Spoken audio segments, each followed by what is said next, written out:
Hey, welcome to Vanguard Tactics, where we have a very special announcement today. Myself, Michael, and Jake are going to be taking on Age of Sigmar. Now, this is something that we've been working on behind the scenes with Games Workshop for a little while now, and they've been absolutely awesome at sending us some of their amazing models and some of our favorite miniatures from the range.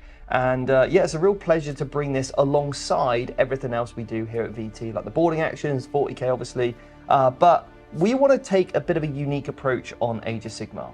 Okay, so obviously we've kind of chosen some factions we want to play, and we're going to be going over what they are, why we've chosen AOS, and if you're a 40k gamer, hopefully give you some inspiration to maybe pick up some of the models and give it a go. So Michael, what is it that about AOS that really appeals to you?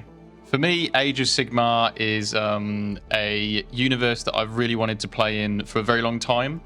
40k is obviously far future, that kind of thing, lots of guns and fancy spacecraft, but something that I find really cool and a bit more maybe relatable, so to speak, is this world of bows, arrows, magic, etc. I mean, we've all watched Lord of the Rings, we all love it, and being in a world that's sort of similar but a bit more fantastical with all the dragons and other massive creatures and weird snake ladies is awesome, and I just love Age of Sigmar. What about you, Jake? Well, Steve, as a long-time Warhammer Fantasy player back in the day, obviously Age of Sigmar, when it initially came out, was a bit of a shock to me, obviously changing the game. But slowly and surely, I've grown to absolutely love it. The models are absolutely fantastic. There's no denying that. And I did play a bit of AOS back in AOS 2 at the very end, but I haven't played a single bit of AOS 3 and haven't really played AOS for nearly about 4 years now. So I'm really looking forward to diving back into the game and also just seeing all the fantastic new rules and all the fantastic new miniatures as well. Yeah, for me it's massively orientated around the models. I think they are some incredible sculpts, and it's one of my favourite games actually is the kind of PC or MacBook game of Warhammer Fantasy. Absolutely love it, the Total War, and it's kind of nice to get some of those sort of classic names like Teclis back on the table again, and like Archeon, the Everchosen. It's going to be awesome to kind of see these massive characters battle it out. So for me, it gives me a hobby aspect, and it kind of scratches that itch of Warhammer Fantasy, which is back when I first started playing a game system that was really popular. So look, the purpose of this series for everything that we do with AOS is you're going to learn with us. Okay, we're by no means experts, but what we can do is still apply everything that we learn to what we bring you content-wise to help you. We can hopefully explain all the different moves and decisions that we make to help you at home become familiar with AOS if you're not already part of the Age of Sigmar community. And if you are part of the Age of Sigmar community already and checking us out for the first time, then please do help us. We want to learn from you. You know a lot more about the game than we do. We've only played a couple of little games, haven't we, to get to grips with it. So if you're a 40k player and you're thinking about AOS, then hopefully you're going to absolutely love this series. If you're new to Age of Sigmar completely, then again, follow our journey because we're kind of in it with you throughout this whole time, but we're going to use our skills that we have as 40k players, adapt it to AOS, and then hopefully explain those tactical decisions that we make, rightly or wrongly. And then if you're already playing AOS, then help us, become the teachers. Teach us to improve our knowledge of the game.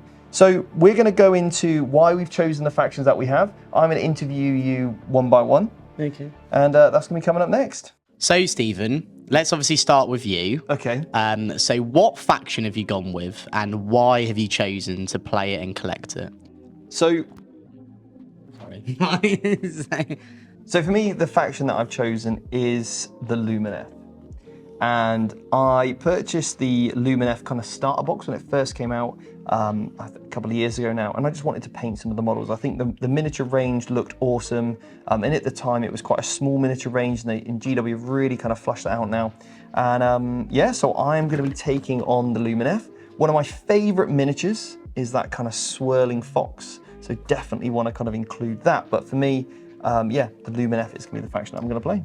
Okay, amazing. And what excites you about them though? Like what is your sort of, like what's drew you to them originally? So again, it is that aspect of the model, but also that kind of throwback to nostalgia for me for, playing High Elves. And High Elves was an army I always wanted, but as a kid I could never really afford it. It wasn't an army that I could easily get hold of, and I certainly didn't have the painting skills to kind of really do it any justice. So for me now, I've got the resources and I've got the skills. Hopefully I can put a beautifully painted army on the tabletop. Amazing, and I think that would probably be quite easy for you.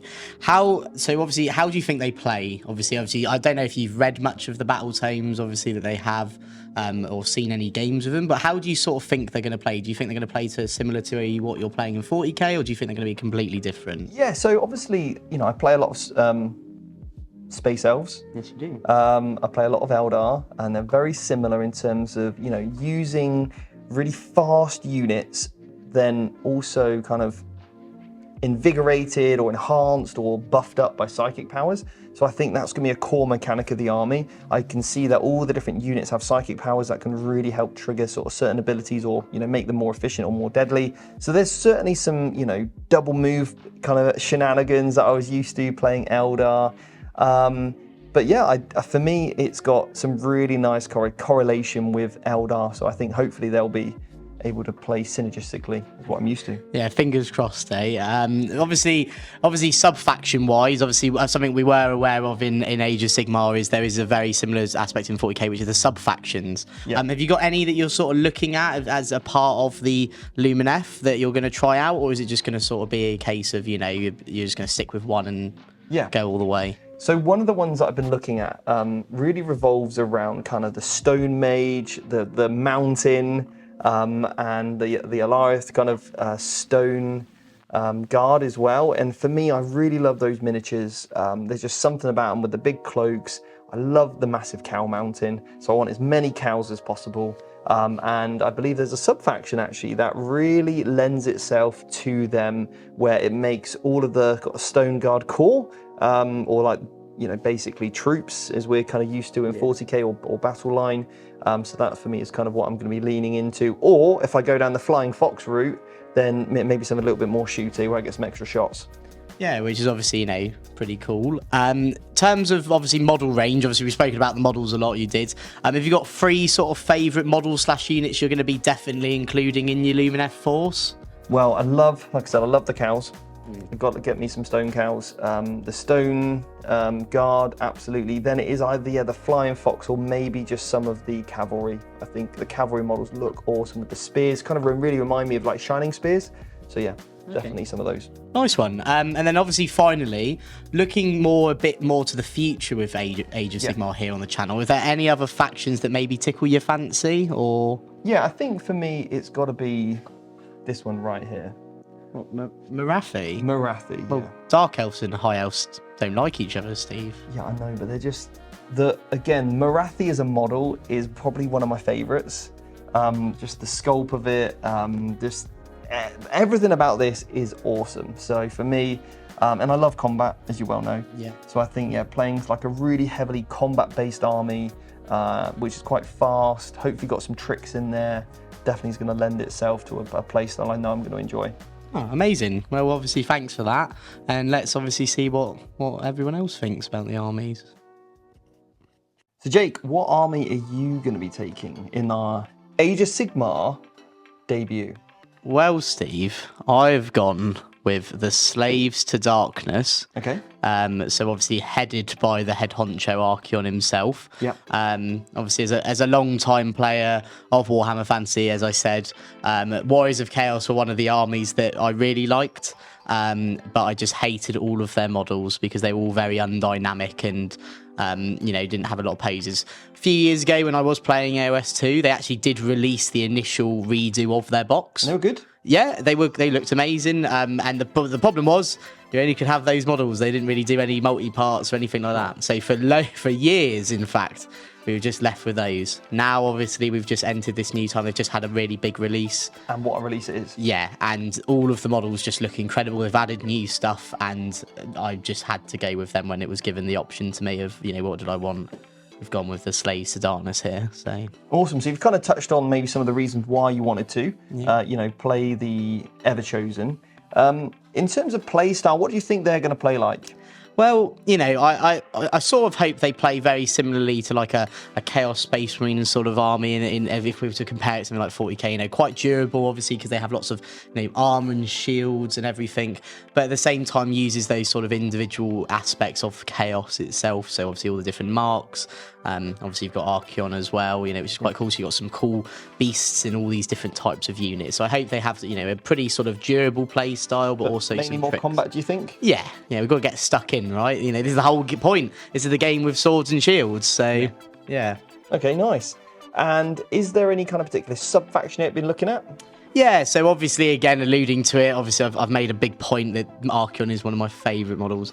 It has to be his Legion, so the Legion of the Ever-Chosen. They've got some cool abilities that involve using certain command abilities more than a certain amount of times, you know, working on better dice roll.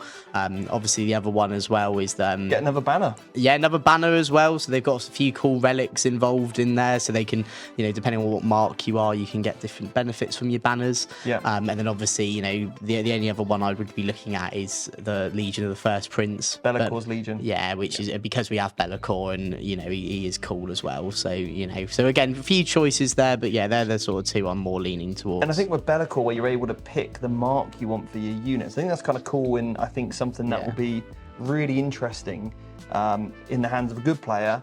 You know, that sort of tactical flexibility. Yeah, so when I meet one, I'll be able to know. So any particular units that you're going to be like, right, I need lots of this unit because it looks awesome, or you think it's going to play brilliantly? Do you know what? Yeah, there's a few. So obviously, again, Archeon. Yeah. Again, he's just so stunning. I remember when the model came out, and I was just super enthralled by him as well, remembering him on the horse, and now he's on this massive dragon thing, which is super cool. Obviously, as well, we've got like things like Chosen, which have just come out. They look amazing. The Chaos Knights as well look so cool. For Vanguard. And then you also, one of my actual favourite models from the range that isn't Archeon is actually the new, I don't know his name, the Chaos Lord on horse, who's like Be'lakor's disciple, basically. He's like the main man for him.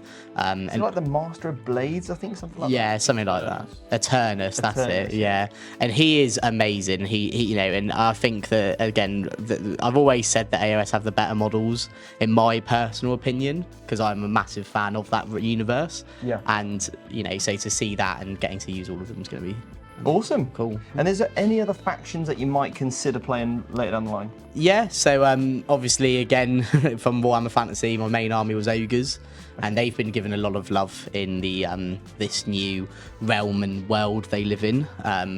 Mostly big, fluffy animals, so I'll definitely be looking at them. And you've got Kragnos that you can now put in. Yeah, so the giants as well, so a lot of versatilities there, isn't there? So Destruction as a whole look quite cool as a faction, so I'll probably be looking at that, but mostly the Ogres, and you know, we never know, we maybe just be able to make a massive version of Kragnos with a big belly, and then he can be an ogre. Yeah, sounds good. Okay, Michael, so what faction have you chosen? I have chosen the Cities of Sigmar. Okay, why? Okay, I don't know, but I think there's some draw to me of these normal humans that put their lives on the line willingly against a world full of demons, dragons, a giant snake lady, Kragnos, giants, all sorts, and heroically die for the greater good. You're such a guard player. I know, and that's really where the parallel comes through, because I love my guard. Anybody that obviously watches our content, you know, I love the Rough Riders. So just these guys, these plucky guys, pulling out, you know, these heroic moments against the big boys. That said, the model range is old, but still, I think, timeless. There are some really classic models, some really good models that I think if they actually redid, they'd better do them well. Well, I mean, you know, I'm waiting for the question on what's exciting about them, and there's new stuff coming. How do you know? Well, they've announced it all on community. They've shown us little snippets of some of the new gear they've got, some of the details, kind of in the same way that they did the Sisters of Battle for 40k way back when. Right, okay. So there's lots of exciting stuff coming for them, because obviously they've been waiting a very long time for new kits. Okay, that's going to be pretty cool. So in terms of then, you've explained in detail why you like them, but moving on to like any kind of sub-faction that you'd play. Because I know you can take like some dwarves, you can take some like old dark elves. What sort of sub-faction are you going to be playing? So I'm going to focus mainly on the Free Guild, which is the humans. Okay. I think eventually I will explore other options for building dwarves in there and elves in there. The Free Guild is probably the largest range available. That's not sort of legends as we call it, where they discontinued the models. I also love the flashy outfits, the puffed sleeves and the feathers and everything. That will help. It's classic. And it really gives me an opportunity to paint something completely different to 40k. So like Guard, I'm always painting them in like camouflage patterns. These guys, bright blues, yellows, reds, and they really stand out on the table. Nice. Okay. Cool. So then, in terms of how do you think they're going to play on the tabletop? What do you think their play style is going to be like? So I am acutely aware that the book is old and doesn't have quite some of the same capabilities as maybe some of the newer stuff. Like when you sent this a couple of weeks the ago. battle tactics, etc. However, from what I can see, I think there's going to be a lot of sacrificial bodies, a bit of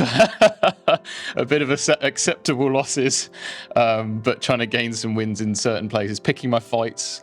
But also, I think across from all of the armies we've chosen, I think I probably have the most firepower. Yeah. So the most range damage. So I'll look to leverage that. And I think playstyle is going to be stand there, shoot, hold people up, and score points. I think that's the general. And I have been on the receiving end of some sort of griffin a few times, which I've really enjoyed. So you do have a bit of power in there. Yes. And those Griffhound dudes, they're quite cool on the knights. Yep, the Demigriff Knights, definitely looking to get more of them in the list. They're pretty cool. So in Great Swords, they're not too bad either. Great Swords, love them. I think you're all right. I think you're going to do just fine.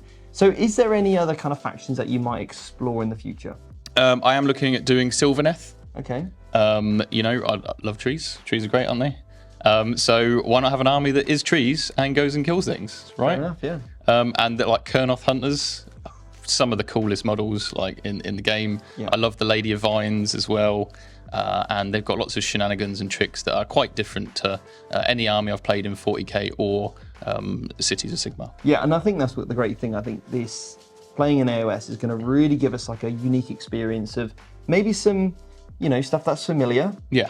But there's going to be plenty of stuff that's different as well in tactically, ways that we can come up with strategies and the rest of it that we really enjoy to help kind of get the most from our models on the tabletop to see what kind of carnage and damage we can do. Yeah, with each absolutely. other. So yeah, look, before we go, I just want to say a massive thank you to Games Workshop for hugely supporting us with this project. And we're really excited to bring this to the channel, and it will be slow to begin with. We've got a lot of models to paint. We'll hopefully bring out some content that you enjoy. Let us know your feedback as well. Please, please, please do let us know your feedback, as we will grow it in the best way that we possibly can for you. And again, this is not going to replace any 40k content. It's just going to be an addition, which is going to be great. And yeah, we really hope to see you along our AOS journey, and let us know in the comments below kind of what you're excited for as Vanguard Tactics dive into Age of Sigmar. So hopefully, see you on the tabletop very, very soon. Take care.